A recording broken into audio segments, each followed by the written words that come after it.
So, with regard to the incident where 3 American service members were killed, many more injured, I've heard anywhere between 25 to 34. Some were seriously injured but are in stable condition.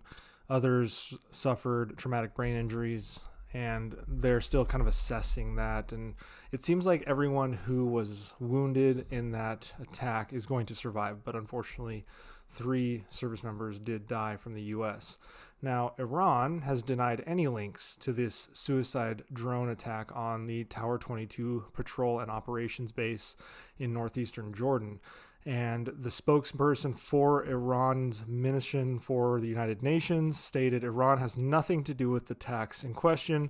The conflict has been initiated by the United States military against resistance groups in Iraq and Syria, and such operations are reciprocal between them. So, of course, they're kind of chicken shitting out of this. They know for a fact, just like everyone around the world knows for a fact, that Iran is the one orchestrating these attacks. They are the ones that are providing the weapons, they're providing the intelligence, they're providing the capability, the means, and let's all be honest, they're providing the permission for them, these Iranian-backed groups, to attack.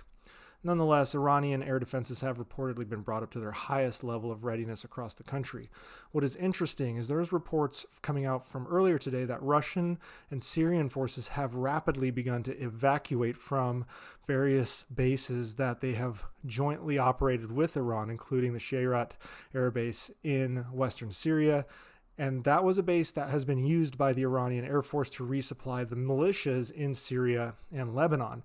Iran currently has troops there. So does Russia. So does Syria. Well, apparently the Russian and Syrian troops that are stationed there are getting out of Dodge. The U.S. has advised the Russians that Iranian assets in the area could be targets of U.S. strikes in the near future. So we'll see what happens there. But just know that it seems Russia and Syria take this issue serious enough that they're not going to mess with the U.S. They're getting out of this fight that could potentially be coming their way.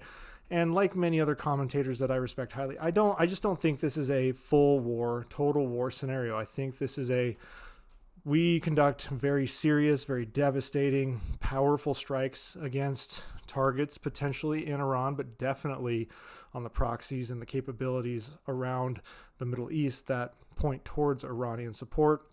But I don't think this is a boots on ground situation. I don't think we'll see us moving into Iran, full invasion, et cetera, et cetera. So that's kind of where we're at right now and what I think. But more information will likely come out tomorrow.